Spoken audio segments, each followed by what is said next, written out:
Welcome back, deep divers. Today, we're taking on a topic that always gets people talking. We're diving into the world of Shakespearean authorship. Oh yeah, this one's a classic. It never gets old, does it? Not even a little bit. So, you brought this YouTube video to the table. It's making some pretty bold claims about who actually wrote Shakespeare's works. Well, I wouldn't say the video outright says it has all the answers. It definitely presents a unique perspective, though. All right, so what's got you so intrigued about this particular video? It focuses on a specific edition of Shakespeare's sonnets, the one published in 1640. And, it uses that edition to raise some really interesting questions about the traditional narrative of Shakespeare's authorship. Okay, so we're talking about the sonnets, not the plays. Yeah. And there was something special about this 1640 edition, right? Yeah, for starters, there was a huge gap between the first edition of the sonnets, which came out in 1609, and the 1640 version. A 31-year gap, to be exact. That's a pretty long time. So what happened in those 31 years? Was it just a simple reprint, or did someone mess around with the original text? Definitely not a simple reprint. Someone took some serious liberties with those sonnets. They rearranged them, changed words here and there, even left some out entirely. Wow, that's pretty audacious. Who was this mysterious editor with the guts to mess with Shakespeare? The video points the finger at John Benson, a relatively obscure publisher at the time. John Benson, huh? Not a name that rings a bell for me. What do we know about this guy? Was he some kind of rogue scholar or just a shady publisher looking to make a quick buck? That's the thing. There's not a whole lot of information available about Benson. And that's one of the things the video really focuses on. They question his motives, his qualifications, even his authority to be making such significant changes to the sonnets. It's like he's this shadowy figure lurking in the background of literary history, potentially messing with one of the greatest works of English literature. Exactly. And it makes you wonder, was he trying to protect someone? Was there a hidden agenda at play? Okay, so we've got a mysterious editor and a rearranged collection of sonnets. What else does the video use to build its case? Well, this is where it starts to get really interesting. They draw a connection between John Benson, the editor of the 1640 sonnets, and Ben Jonson, who was responsible for putting together the first folio of Shakespeare's plays in 1623. Whoa, wait a second. Back up a bit for a second. The first folio, for those of us who haven't spent our lives studying Shakespearean publishing, what exactly was that? Right, good point. It's easy to get caught up in the details. The first folio was basically the first collected edition of Shakespeare's plays, published after his death. Without it, we might not even have some of the plays we know and love today. Got it. So back to this connection between Benson and Jonson. What's the significance there? Why does it matter? Well, the video points out that their names, Benson and Jonson, are practically mirror images of each other, just reversed. Okay, I see that. But is that just a coincidence, or are they suggesting it's something more, like a deliberate clue? Yeah, the video argues that it's more than just a coincidence. They suggest it could be a deliberate hint, like a little wink from history, telling us that something's not quite right with the official story of Shakespeare's authorship. Okay, so they're planting the seeds for some kind of conspiracy theory here. You could say that, Yeah. and it doesn't stop there. They go on to analyze the engraving of Shakespeare that was included in that 1640 edition, the one with the funny collar. Right, the one that looks nothing like any other portrait of Shakespeare we've ever seen. So what's their take on the engraving? Just bad art or something more? They actually claim that the engraving itself is a giant red flag, like Yeah. it's deliberately designed to point away from the real author. How so? What's so suspicious about an old engraving? Well, they start by pointing out that the image focuses more on the shadow being cast by the figure than on the actual person. Interesting. It's almost like they're saying, don't look at what's on the surface, pay attention to what's hidden. That's one way to interpret it. And then there's the laurel wreath, the symbol of a poet laureate. Right. Usually you see it worn on the head, right? Like a crown of honor. Exactly. But in this engraving, it's being held in the figure's hand, not worn, held. Almost like he's offering it to someone else saying, this isn't really mine. Right. And then to make things even weirder, the poem that goes along with the engraving actually says outright that the image doesn't depict the true Shakespeare. Wait, so the engraving itself is basically admitting it's a fake. It's certainly a strange choice, isn't it? Yeah. And the video uses this to argue that there's a deliberate attempt to mislead us, to draw attention away from the real author. Okay, so we've got mysterious editor, rearranged sonnets, and a super sketchy engraving. I'm starting to see where this is going. What's the next piece of the puzzle? Well, this is where they drop the big one. They introduce their main theory, that the true author of Shakespeare's works wasn't William Shakespeare from Stratford-upon-Avon, but another playwright of the time, Christopher Marlowe. Ah, so that's where they're going with this. Christopher Marlowe. I knew it. But before we get into the nitty-gritty of that theory, maybe we should take a step back for a second. You're right. Not everyone listening is going to be familiar with the whole Shakespeare authorship debate. It's a rabbit hole, for sure. Yeah, it can get pretty complex.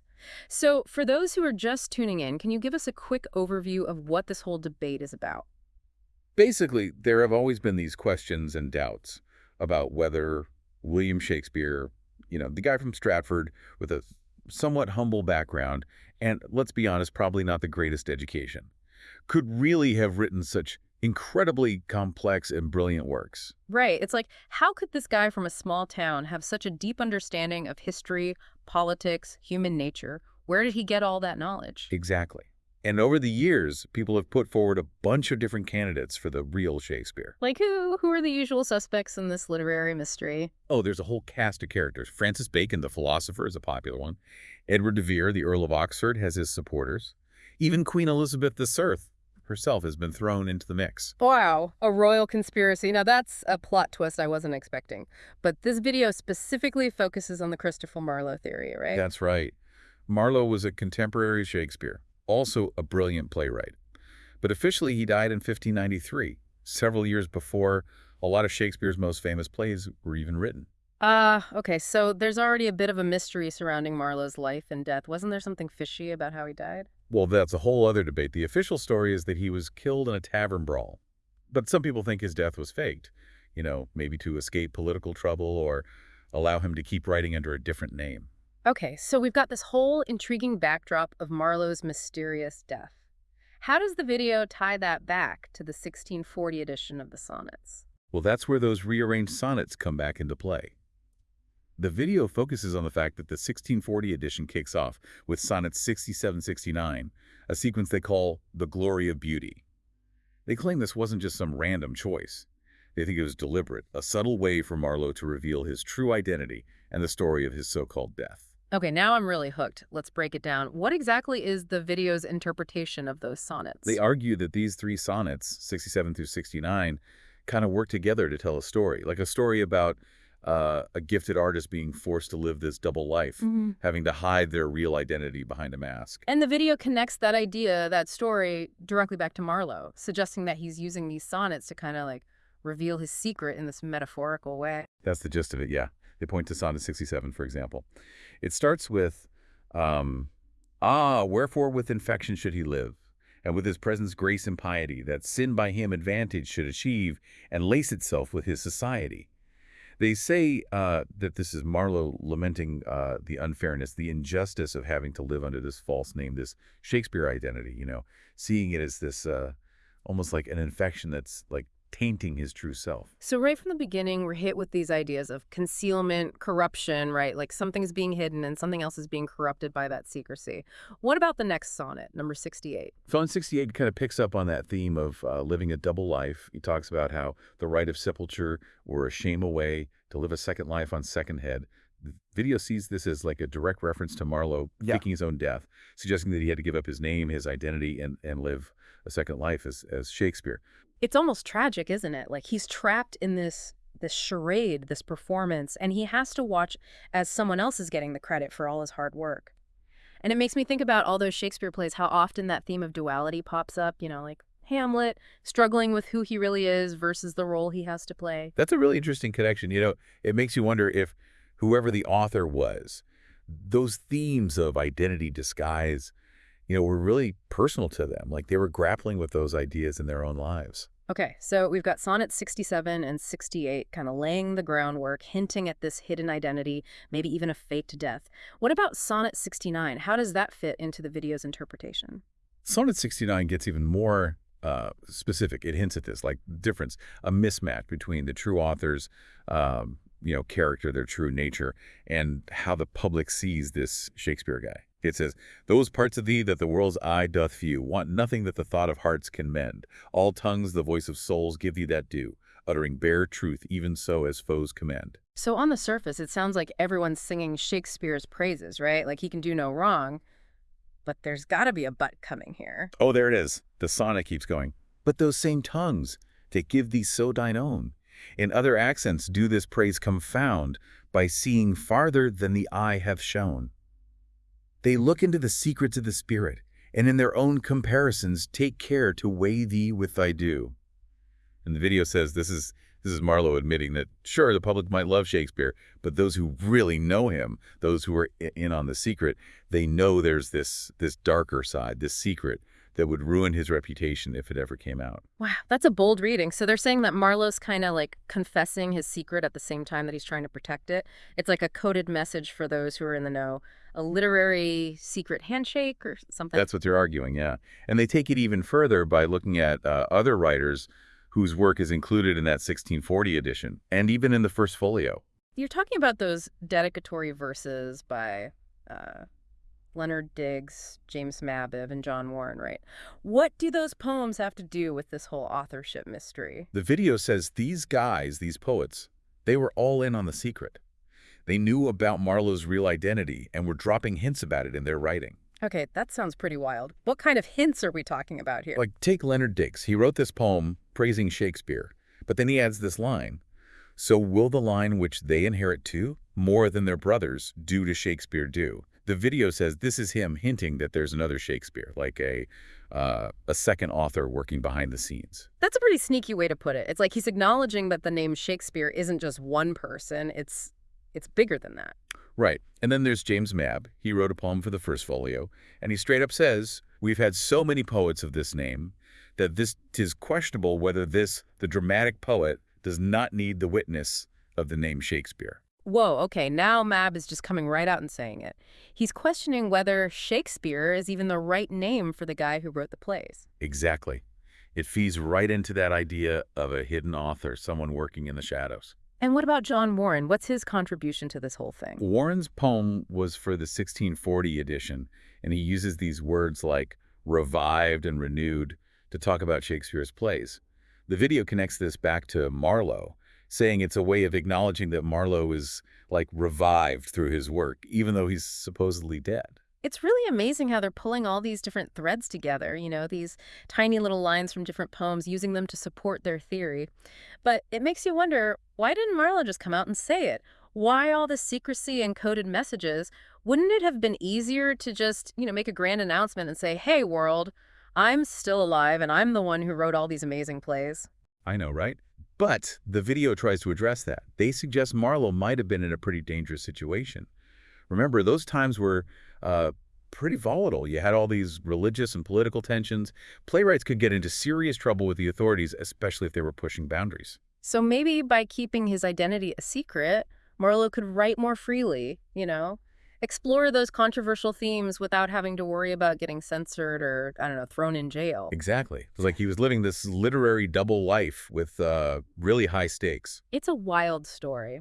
And the video argues that all this need for secrecy, it explains why everyone who knew about Marlowe's true identity was so careful about how they talked about it.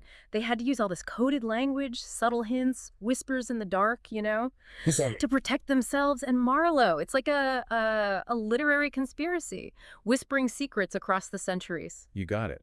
And the video plays up that mystery, that sense of intrigue. It wants you to see Shakespeare's work as this big puzzle waiting to be solved.